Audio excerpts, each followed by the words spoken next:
ये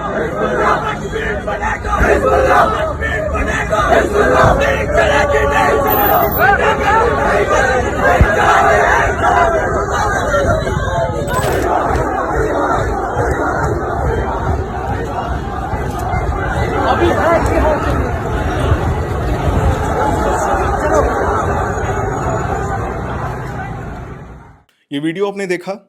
ये video social media पे आज के दिन बड़ी तेजी से वायरल हो रहा है, जिसमें नारे लगाए जा रहे हैं कश्मीर बनेगा हिजबुल्ला। अब आप दर्शक ये सोच रहे होंगे कि ये हिजबुल्ला क्या है। हिजबुल्ला वो आतंकवादी संगठन है जो लगातार मिडिल ईस्ट में एक्टिव है।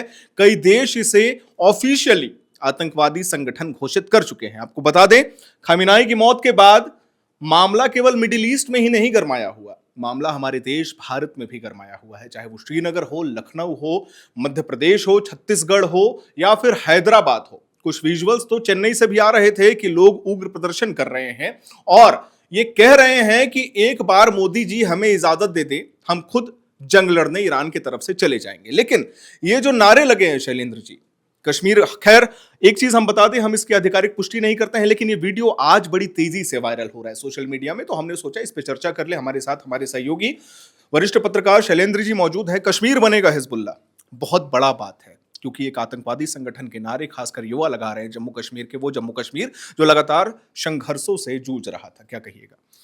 देखिए हर्षित, निश्चित रूप से ये बहुत शर्मनाक स्थिति है, इसलिए क्योंकि जिस संगठन को लेकर के दुनिया के कई देशों ने उसे आतंकवादी संगठन घोषित कर रखा, और बीते कुछ सालों से जब कश्मीर पटरी पे लौट रहा था, मुख्यधारा की चीज़ों में लौट रहा था, वहाँ के युवा मतलब कि आप समझ सकते हैं जो एक ऐसे रास्ते से भटकने वाली जो बातें थी उससे वापस लौट रहे थे। मुझे याद है, मैं विषय से भटक नहीं रहा हूँ, बस सिर्फ एक प्रसंग को याद दिला रहा हूँ जो पिछले साल जब पहलगाम आतंकी हमला हुआ था और जब ये चर्चा उठने लगी थी जो अब तो पर्यटन का क्या होगा, तो बावजूद इसके वहाँ के असंख्य लोगों सड़क पर आए थे और उन्होंने यह भरोसा दिलाया था जो ऐसा कुछ नहीं होने वाला है जम्मू कश्मीर में। जम्मू कश्मीर पूरी तरह से इस घटनाओं की निंदा करता है जो पाकिस्तान मतलब कि जो अटैक हुआ था।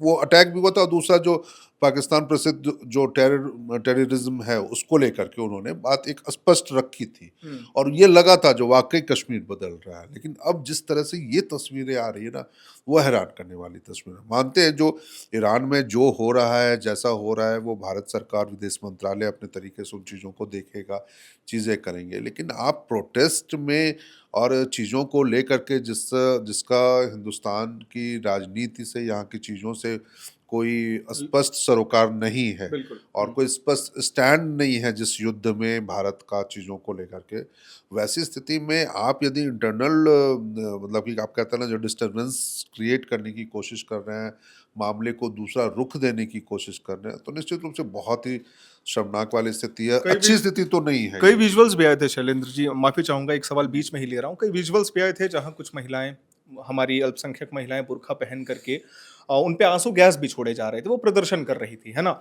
दूसरा सवाल ये, आपने कहा कि भारत की कोई स्पष्ट नीति, मैं बस इतना चाहता हूं कि अगर भारत के प्रधानमंत्री हमले से 24 घंटे पहले इजराइल में रहते हैं, जब उनकी विमान भारत में लैंड हो जाती है उसके कुछ ही घंटों के बाद हमला होता है, यानी कि भारत तो अपनी विदेश नीति साफ कर चुका है कि हम इजराइल के समर्थन में है, लेकिन उसके बावजूद कुछ लोग जो है वो अलग विचारधारा से चल रहे हैं। नहीं, एक मैं हर्षित आपकी बातों से थोड़ा सा डिसएग्री करूंगा। किस परिप्रेक्ष्य में प्रधानमंत्री ने इजराइल के स्टैंड के साथ होने की बातें कही वहाँ की संसद में, वो बयान भी वायरल है सोशल मीडिया पे, या चीज़ें हैं, उसको हमें देखना होगा उसके आधार पर। क्योंकि देखिए, आप एक लाइन यदि हम ये पकड़ लेते हैं ना, जो मैंने आपको थप्पड़ मारा, ठीक है, और उसके बाद हम उसको जस्टिफाई करेंगे नहीं मैंने सही किया, लेकिन मुझे ये किसी को बाहर के लोगों को ये शायद समझ में नहीं आया कि जो आखिर वो घटना कैसे हुई। सेम चीजें यहाँ पे है, जो प्रधानमंत्री ने इजराइल के साथ किन परिप्रेक्ष्य में खड़े होने की बात कही थी, किन चीजों को लेकर के कहा था, वो देखना होगा। ईरान पे हमला और ऐसी कोई चीज़ है, जब प्रधानमंत्री इज़राइल में थे, मुझे जहाँ तक याद है, या मैं समझ रहा हूँ, यदि मैं गलत हूँ तो आप मुझे करेक्ट कर लीजिएगा, जो वहाँ उस समय कोई चर्चा ही नहीं थी। क्या इसलिए प्रधानमंत्री इज़राइल थोड़ी ना गए थे, जो वहाँ पर जाके वो अमेरिका और इज़राइल जब ईरान पे हमला करेगा तो उसको लेकर के वहाँ उनसे कोई सहमति लेने की बात थी, ऐसी तो कोई बात ही नहीं है। बिल्कुल बिल्कुल बिल्कुल। प्रधानमंत्री अभी 2 दिन पहले हम लोगों ने भी वो खबर चलाई थी, उन्होंने स्पष्ट रखा था, जो मध्य पूर्व में जो भी घटनाएं हो रही हैं, जो घटनाक्रम वहाँ हो रहा है, उसमें यही है, जो लोकतांत्रिक तरीके से सबको अपनी चीज़ों को कहने की बात होनी चाहिए। युद्ध और शांति की बात उन्होंने कही थी, जो युद्ध ना होकर के शांति की बात, जो भारत का हमेशा से स्टैंड रहा है, उस पर उन्होंने एक बात है, उन्होंने ना तो अमेरिका के तरफदारी की, ना ईरान की लेकिन एक तरफदारी शब्द करने कहा की था जो शैलेंद्र उन्होंने। जी, एक शब्द उन्होंने कहा था, बिल्कुल मैं आपकी बातों से सहमत हूं। उन्होंने ये कहा था कि इंडिया स्टैंड्स विथ इजराइल, लेकिन अंतिम में उन्होंने एक शब्द और ऐड किया, but we will unitedly fight against terrorism, आतंकवाद के खिलाफ। क्योंकि इजराइल और यूएसए तो ये दावा कर रहा है ना कि अगर ईरान ने न्यूक्लियर वेपन डेवलप कर दिया तो वो न्यूक्लियर वेपन हमास और हिजबुल्लाह के हाथों में ही जाएगा। देखिए, वो आप आशंका लगा रहे हैं, आशंका लगा रहे हैं। जैसे कल तक हमने जब पाकिस्तान के खिलाफ ऑपरेशन सिंदूर किया था, तो हमने अपनी चीज़ों के आधार पर उसे किया। बावजूद इसके दुनिया के कई देश हमारे साथ नहीं आए थे। बहुत सारे देश पाकिस्तान के साथ खड़े थे। इसका ये मतलब नहीं था जो हमारा स्टैंड गलत हो गया था। पॉइंट मेरा भी यही कहना था, जो वहाँ टेररिज्म के खिलाफ आप बिल्कुल, आप इज़राइल के साथ चले जाइए, आप अमेरिका के साथ चले, आप किसी के साथ चले जाइए, लेकिन जो घटनाएं ईरान में हुई हैं बीते 72-96 घंटों में, वहाँ के अली खामनाई, उनकी मौत हुई है, या या बाकी अभी ये खबर आ रही है जो 700 से ज़्यादा लोग ईरान में मारे जा चुके हैं। बिल्कुल बिल्कुल। तो वो उस पे भी हमें हमें कुछ नहीं कहना, क्योंकि वो वहाँ की सरकार देखेगी या अमेरिका देखेगा वो चीज़ों। और ना ही हम उसको जस्टिफाई कर सकते हैं, ना ही उससे डिसएग्री कर सकते नहीं, हैं। सही और गलत कुछ नहीं कह हम सकते। कहीं हैं ही नहीं बिल्कुल उस बात में, ना हमारा इंडिया का ही उस पूरे मामले में। बिल्कुल। वैसी स्थिति में प्रधानमंत्री के बयान को तोड़ मरोड़ के, यदि उसको ये लगे जो हाँ हम उसके पक्ष में हैं, जैसे इजराइल के और अमेरिका के पक्ष में, और उसको लेकर के यदि आप देश के किसी हिस्सों में प्रदर्शन करते हैं, चाहे वो जम्मू कश्मीर में हो, चाहे लखनऊ में हो, रांची में हो, या किसी भी हिस्से में, तो मुझे लगता है जो थोड़ी संवेदनशीलता आपको बरतनी चाहिए इन सब चीज़ों पे अपने स्टैंड को रखने से पहले। कई पॉलिटिकल पार्टियों ने भी इस पे अपना स्टैंड रखा है, चीज़ों को रखा है, लेकिन मुझे लगता है जो समय के साथ जब चीज़ें बदलती हैं, तो स्टैंड भी बदलनी चाहिए, किन चीज़ों को लेकर के, परिस्थितियों को लेकर के वो चीज़ें हो रही है। एक जो चीज़ है, मुझे लगता है जो भी बहुत ज़रूरत है, यदि आप अलग-अलग चीज़ें यहाँ से मैसेजिंग अलग तरीके से निकल रहा है भारत के अलग-अलग हिस्सों से, तो निश्चित रूप से जैसे आपने देखा है, या खबरें आपको भी पता होगी, जो केंद्रीय गृह मंत्रालय ने जम्मू कश्मीर में इंटरनेट बैन कर लिया। मुझे लगता है जो एक सर्वदलीय बैठक होनी चाहिए थी, भारत सरकार को, केंद्रीय गृह मंत्रालय को, या भारत सरकार की चीज़ों को, जो भी एजेंसियां हैं, उनको एक ऐसी बैठक जरूर करनी चाहिए जिसमें सभी राजनीतिक दलों के प्रतिनिधियों के साथ वो बैठक कर ले, और बैठक करने के बाद कोई एक स्टैंड लगे, ताकि हमारे अंदर से भी, यदि मान लीजिए कहीं कोई घटना हो रही है, जैसे हमारे इंडियन ही फंसे हैं, दुबई में फंसे हैं, दुनिया के किसी अन्य मध्य पूर्व के देशों में फंसे हैं, तो उनको लेकर के ऐसी कोई भी बातें सामने नहीं आई जिससे लगेगा जो किसी एक मुद्दे पे इंडिया में लोग अलग अलग पॉइंट पे खड़े हैं। बिल्कुल। तो एक सर्वदलीय बैठक की पहल यदि भारत सरकार करे, तो मुझे लगता है जो इस परिस्थितियों से बाहर निकलने के लिए बहुत ही बेहतर तो कदम हो सकता है। बिल्कुल, तो ये एक मुद्दा शैलेंद्र जी ने बहुत अच्छा रखा कि सर्वदलीय बैठक हो। और शैलेंद्र जी, हम बहुत अच्छा लगा आपसे बात करके। हम कोशिश करते हैं न्यूज़ रूम में और लोगों से बात करें, लेकिन एक विषय है, विषय ये, और वो भारतीय मीडिया, खैर हम खुद भी एक मीडिया हाउस चलाते हैं, मीडिया है, लेकिन कई वीडियो दुबई से वायरल हो रहे थे। जिस दिन पहला दिन अटैक होता है, पहले दिन अटैक के बाद क्या होता है हम अपने दर्शकों को बता दें, फेक न्यूज़ फैलती है कि दुबई में बॉम्बिंग हो रही है। उससे क्या होता है कि भारत के लोग, जो उनके परिजन दुबई में रहते हैं, वो परेशान हो जाते हैं। अगर मान के चलिए किसी का फोन नहीं लगा, किसी से बातचीत नहीं हो पाई, तो गलत गलत विचार मन में आने लगते हैं। ये फेक न्यूज़ फैल रहा है। खैर, हम दोबारा ये बात को दोहराएंगे, ये वीडियो वायरल हो रहा है, आप हाथ में पोस्टर्स देख रहे होंगे, खामिनाई साहब की पोस्टर्स है और नारे लग रहे हैं, ऑडियो क्लियर है। हमारे साथ हमारे सहयोगी विकास मौजूद हैं। और विकास, आपसे बस सिंपल एक प्रश्न लेना चाहूंगा। आपने ग्राउंड कवर किया है रांची का, ये जब चीजें चल रही थी, लोग, जब खमीनाई की मौत की खबरें आती हैं, उसके बाद रांची में के करबला चौक में भी बड़ा प्रदर्शन हुआ था। क्या विचार थे लोगों के मन में, और क्या सोच रहे हैं सिया समाज जो है बेसिकली, क्योंकि सिया समाज उन्हें अपना मार्गदर्शक मानता था, क्या लग रहा है? देखिए, हमने रांची में भी इसको लेकर शोक देखा कि जिस दिन मौत की खबर सामने आई 28 तारीख को, उस दिन जो है तमाम रांची के करबला चौक हो या जहाँ भी आप देखें मुस्लिम बहुल क्षेत्र है, वहाँ पर शोक सभाएँ निकाली गईं और तमाम तरह की रैलियाँ निकाली गईं। और ये हम समझ सकते हैं कि उनके धर्म से जुड़े जो एक महान व्यक्तित्व की मौत हुई है, सिया समाज के अगर हम कहें तो। लेकिन इसको अगर आप कहते हैं, इसको अगर देश के तर्ज पर अगर देखना, अगर जैसे अब कश्मीर की अगर हम बात करें, जिस तरह नारे वहाँ लग रहे हैं कि हिजबुल्लाह बन जाएगा भारत। बिल्कुल। हिजबुल्लाह, हम पहले तो बताएं कि हिजबुल्लाह जो है 1980 के दशक में बनी हुई एक ये है, जो रिवोल्यूशनरी गार्ड्स जो थे ईरान के, उन्होंने बनाया था। इजराइल के द्वारा जो हमले किए जा रहे बागी थे वो। बागी थे, और इजराइल द्वारा जो हमले किए जा रहे थे उनसे बचने के लिए 1980 के दशक में इसका बनाया गया। और अभी जो है सक्रिय तौर पे ईरान की सरकार में इसकी भूमिका रही है, चाहे हम राजनीतिक तौर पर देखें, चाहे हम मिलिट्री के तौर पर देखें कि कोई युद्ध हो तो अब इजराइल की तरफ से हमला हुआ जिसमें ये अभी मुख्य भूमिका निभा रहे थे हिजबुल्लाह को लेकर, तो इनकी मौत हो गई उस हमले में।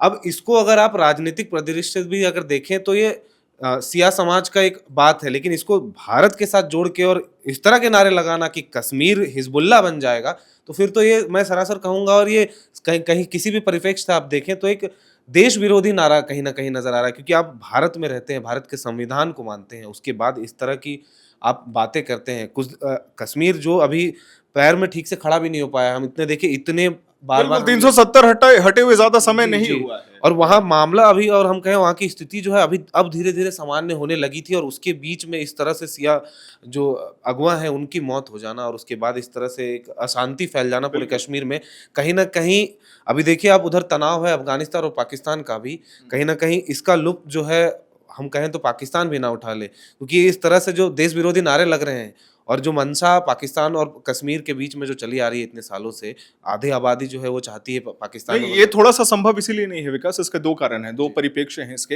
एक तो बलूच आर्मी लगातार दबाव बना ही रही है, बलूचिस्तान का अलग विषय है पाकिस्तान के साथ।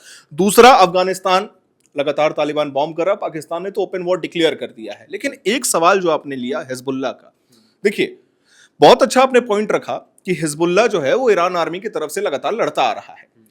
ईरान का इजराइल का क्या है सबको पता है, लेकिन इजराइल हमेशा से, चाहे वो यूएन असेंबली हो, चाहे वो अलग मीडिया कॉन्फ्रेंसेस करते हो, बेंजामिन नेतन्याहू वो ये बात हमेशा कहते हैं कि कहीं ना कहीं Iran was developing a nuclear missile, nuclear weapon, nuclear reactors बनाने की कोशिश कर रहा था, जिसके चलते आपको याद होगा आज से कुछ महीने पहले यूएसए ने ईरान पे बॉम्बिंग की थी, है ना। उसके बाद मामला शांत हो गया था, खमेनाई से लगातार बातें बिगड़ती जा रही थी। लेकिन ये जो हिजबुल्लाह वाला परिप्रेक्ष्य है, हम भारत में वापस लौटना चाहेंगे। इस तरीके के नारे लगना, पत्थर फेंका करते थे पहले कश्मीर के युवा, वो आपको दौर भी याद होगा जब हमारे ही जवानों पर पत्थर फेंके जाते थे और वो घायल भी हो जाते थे। धीरे धीरे आपने कहा आर्टिकल 370 हटाया जाता है, चीजें नॉर्मल होना शुरू ही हुई थी। लेकिन इतना बड़ा नारा वो भी 18, 19, 20 साल के युवा लगा रहे हैं। मैं तो वही कह रहा हूँ ना, आप अगर आपके धर्म के गुरु हैं वो या धर्म के अगुवा हैं, तो आप शोक मना लीजिए, सारी चीजें कर लीजिए। आपका कहने का मतलब है प्रदर्शन करिए, आप बकायदा शौक रैली जितने भी चीजें निकालने हैं आप अपने समुदाय के तौर पर आप निकाल सकते हैं, क्योंकि आपके अगुवा थे वो। लेकिन इस तरह से देश विरोधी नारे लगाना, क्योंकि खमेनाई और भारत के बीच में तो किसी तरह की कोई खटास नहीं थी, इस तरह के मामले कभी सामने नहीं आए। मीडिया रिपोर्ट से बोलते हैं जब ऑपरेशन सिंदूर से पहले वो अटैक्स हो रहे थे, या उस समय जो जितने भी ड्रोन्स पाकिस्तान भेज रहा था, ईरान सपोर्ट कर रहा था पाकिस्तान को। जी, ईरान अगर ये बात में सत्यता है और ईरान सपोर्ट कर रहा था, तो कहीं ना कहीं खमेनाई भी इसके जवाबदेह होते हैं। और अगर उनकी जवाबदेही तय होती है ईरान के साथ और पूरे हिजबुल्लाह की जवाबदेही अगर तैयार होती है, और उसके बाद अगर कश्मीर का कोई युवा ये कहे कि हम कश्मीर को हिजबुल्लाह बना देंगे, तो इससे बड़ा मतलब मैं कहूँ तो देशद्रोही नारा और नहीं होगा इस वक्त पर अभी। ठीक है विकास, धन्यवाद। समय कम है, हम कोशिश करेंगे और लोगों से बात करें। शैलेंद्र जी को आप लोगों ने सुना, हमारे सहयोगी विकास को आप लोगों ने सुना। रश्मि कवर कर रही थी। बेसिकली हम दर्शकों को बता दें, भारत के अलग अलग हिस्सों में लगातार प्रदर्शन चल रहे हैं, मातम चल रहा है, लोग प्रदर्शन कर रहे हैं और ये सवाल पूछ रहे हैं भारत सरकार से कि भारत किस दिशा में खड़ा है, भारत का संदर्भ क्या है, भारत किस पर हाथ रखने वाला है। रश्मि, सबसे पहला सवाल तो किन किन जगहों पे प्रदर्शन हो रहे हैं और अभी क्या वर्तमान में, यानी कि आज जो है 3 तारीख है, आज क्या स्टेटस है, क्या अपडेट्स है? तो देखिए हर्षित, देश के अलग अलग जगहों पे ये प्रदर्शन चल रहा है खamenei को लेकर। आपने अभी विकास से बात की कि ईरान सबसे बड़ा सपोर्टर था जब ऑपरेशन सिंदूर हो रहा था पाकिस्तान ये को। मीडिया रिपोर्ट्स बोलते हैं। मीडिया रिपोर्ट्स कहती है। अब यहाँ पे सवाल ये आता है कि राजनीतिक पहलू की अगर बात करें देश की, तो विपक्षी पार्टियां पूरी तरीके से पीएम मोदी पर हमला बोल दिया है। उनका कहना है कि खamenei की मौत के बाद उन्होंने एक बार भी कुछ औपचारिक घोषणा नहीं की या उन्होंने कुछ भी निंदा नहीं की खamenei के बारे में। व्लादिमीर पुतिन ने की? जी नहीं, उन्होंने। मेरा एक सवाल इसमें ये है, ठीक है विपक्ष सवाल पूछ रहा है, प्रधानमंत्री मोदी का क्या स्टैंड है, नहीं स्टैंड है, वो हमने शैलेंद्र जी से अभी डिस्कस किया था। क्या एक सवाल आपसे लेना चाहूंगा, क्यों नहीं बोल रहे प्रधानमंत्री भारत के कुछ भी? जी, मुझे सबसे बड़ा विषय ये लगता है, सबसे बड़ा पॉइंट, कि मिडिल ईस्ट से भारत को बहुत फ़ायदा होता है। अगर बात करें तो 38% गैस हमारा वहीं से आता है, मिडिल ईस्ट से। तो मुझे लगता है अभी हाल ही में इज़राइल में मीटिंग भी हुई, नेतन्याहू से मीटिंग भी हुई, तो कहीं ना कहीं ये लग रहा है मुझे कि शायद पीएम मोदी इसलिए चुप्पी साधे हुए हैं। हालांकि वो कह रहे हैं कि वो शांति का प्रतीक और स्थिरता पे बिलीव करते हैं, लेकिन अभी मुद्दा यही आ जाता है कि खamenei के बारे में एक शब्द भी उन्होंने नहीं कहा। तो इसको लेकर विपक्ष पार्टियां, जैसे सोनिया गांधी का एक आर्टिकल आता है जिसमें उन्होंने पीएम मोदी पर सवाल किया है कि वो क्यों नहीं बोल रहे, जैसा कि मैंने आपको शुरुआती में बताया। राहुल गांधी भी ट्वीट करते हैं, मल्लिकार्जुन खड़गे ने भी कहा है। सभी लोगों का ज़्यादातर विपक्ष पार्टी कह रही है कि पीएम मोदी चुप्पी क्यों साधे हुए हैं। मैंने आपको बता दिया कि हो सकता है कि वो इजराइल से मीटिंग के दौरान उनका आपसी संबंध नहीं, क्योंकि वो मीटिंग, रश्मि आपको याद होगा जब प्रधानमंत्री जाते हैं इजरायली दौरे पे, तो वो बड़ा गर्मजोशी के साथ हुआ था, है ना। जब पीएम मोदी वापस फ्लाइट पे जा भी रहे थे तो नेतन्याहू की आंखें नम थी, है ना, दोस्ती का प्रतीक मान रहे थे, बहुत सारे टाइम उन्होंने स्पेंड किया, तो शायद ये भी वजह हो सकती है। जी, वजह हो सकती है। और अब अगर भारत देश की बात करें तो लखनऊ, राजस्थान, जगह जगह पर प्रदर्शन मनाया जा रहा है। चलिए, आपने सुना हमारे सहयोगियों ने क्या कहा इस विषय को लेकर के, लेकिन सवाल तो है, सवाल बड़ा गंभीर है और सवाल बड़ा चिंतनीय है कि, और बहुत मान सम्मान के साथ हम सभी जाति धर्म संप्रदाय का आदर करते हैं और हमेशा करते रहेंगे, लेकिन ये जो नारे लग रहे हैं, ये जो स्लोगन्स लग रहे हैं, ये कहीं ना कहीं हमारे भारतीय संविधान, भारतीय लोकतंत्र को कहीं ना कहीं क्षति पहुंचा रहे हैं। खैर, इस पे आप क्या सोचते हैं?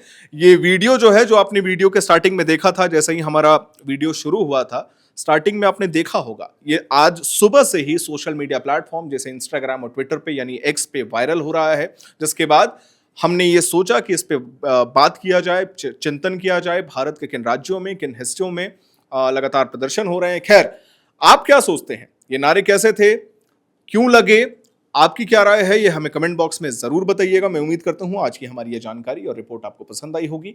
इसे लाइक करें, शेयर करें, हमारे चैनल को सब्सक्राइब करें। कैमरे के पीछे मौजूद है मेरी सहयोगी सुमन, मेरा नाम है हर्षित और आप देख रहे हैं एयर नाउ।